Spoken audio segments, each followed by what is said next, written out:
What is up, Rad Potential YouTube, and welcome to today's video. We are going to do another video about the silver RX-7 because you guys enjoyed figuring out if I could actually street drive this car and kind of giving some pros and cons of the Bridgeport. So the next big thing that everyone always asks or whatever, does your RX-7 flood all the time? Or is it ever hard to start? What happens if you flood it? So, the purpose of this video is to, one, try to flood my car and see if turning it off cold, if firing it up, or pumping the throttle a whole bunch of times before you start it. We'll just, we'll see what it does. I got a hill, I got a freshly charged battery, and we'll see if we can burn this starter up starting this car. So, first things first, quick rundown on the car if you haven't seen it. Full Bridgeport 12A, 50mm Weber DCO, racing bead exhaust to, basically it's a header to a straight pipe to a little bullet muffler at the end. And it rips. I don't really know how much horsepower it makes. It burns the tires off through second.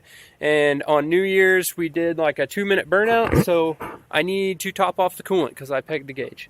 So I'm going to go ahead and grab the battery, top the coolant off, and we'll see about trying to flood this thing after we prove to you guys that RX-7 start well in the cold.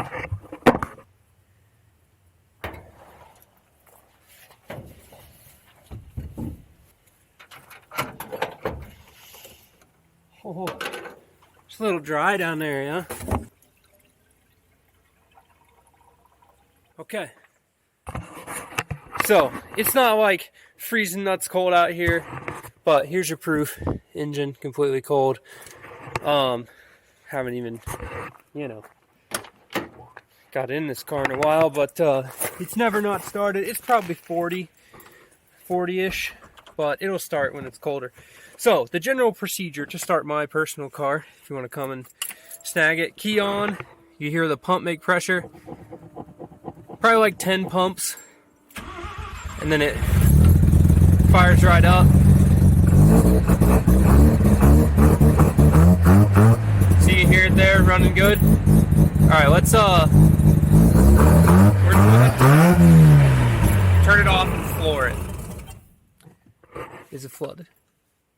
So what I did there is I revved it, shut the ignition off, and held the pedal down, so it should have sucked in a ton of extra fuel. Well, let's start.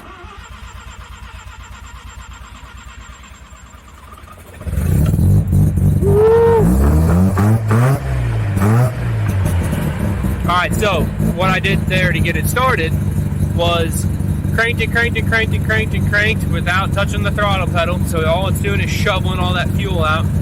And then as you could hear it start to catch and want to start. Then I just barely started tipping in a little bit of throttle and lit right off. How about that? Alright, so still, water temperature. This is actually oil temperature, but minimum. Oil pressure, making good pressure. Tip gauge hasn't even popped up, and we still need to add coolant. I'm going to go ahead and shut it off again. So right now, it's cold. Still chilling. This car generally starts best without hitting the throttle. So what I'm going to try to do right here is we're going to pump the throttle like 10 times as if you're your buddy with his muscle car Camaro that you have to really pump the throttle to get it started is trying to start your car. So homie comes in, kicks the key on. Oh yeah, she'll fire right up.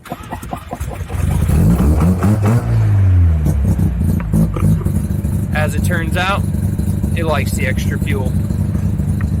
Settled right back in.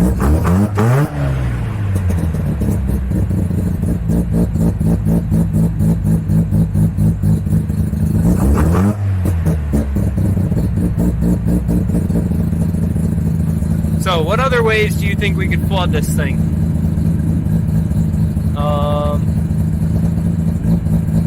You can see the extra fuel coming out. Maybe not, but it's a little hazy behind me.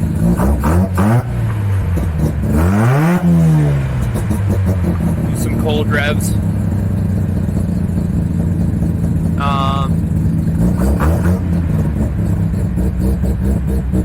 I mean,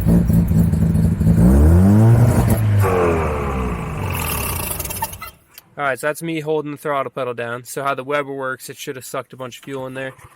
So we're going to do that. We're going to turn the key on. We're going to pump it a bunch. Maybe it'll really be flooded now. Alright, not touching the throttle. Oh, she's flooded. Come on, girlie. Woo!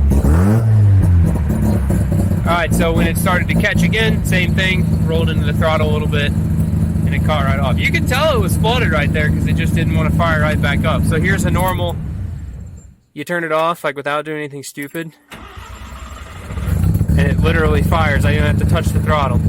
So I guess if that's just like getting my carburetor dialed or not, but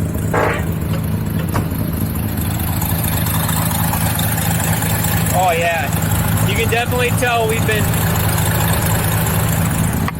trying to flood it because I got fuel coming out of the back of my carburetor.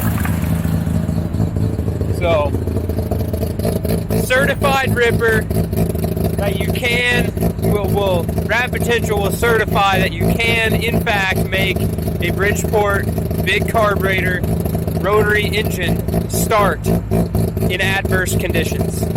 There you go, put that on a business card. So, it wouldn't be a Bridgeport RX-7 video if we didn't go take it for a rip. I got half a tank of gas and a bungee cord battery strap, and we're ready to go see if we can't do some donuts, which this car does great donuts. So I'm going to slap the 360 camera on, which you guys won't be in 360, but it's 360.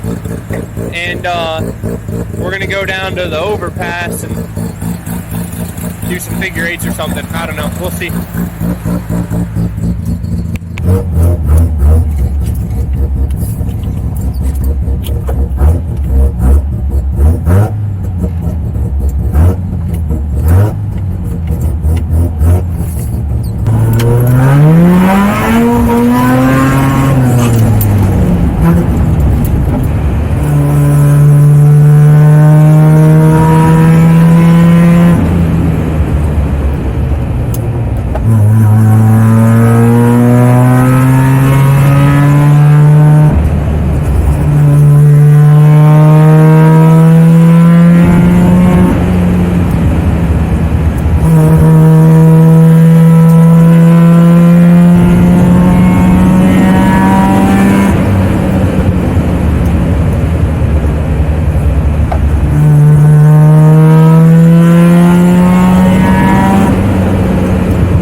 We broke it. We broke it.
Alright guys, so that's going to conclude the fun and test drive where I go break my cars for no reason portion of this video. I'll say I wasn't entirely impressed with the constructability of my $50 eBay handbrake, but as it turns out, it'll only take so many hard yanks before you break it. So, the silver car is a ripper, as always. I'm sorry that I couldn't flood my car to the point that it wouldn't start, but I'm hoping to have an RX-8 soon, and we're going to do the same thing to that. So we'll be proving to you guys that these cars are actually pretty dang good. So with that, thank you guys very much for watching. I hope you enjoyed some driving stuff versus what I've been working on all week is sanding and getting this car ready for paint. And it's just one of those things that takes a while when you're only one dude. So thank you guys very much for watching. I hope you enjoyed the video.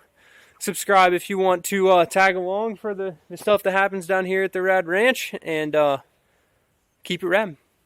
Peace.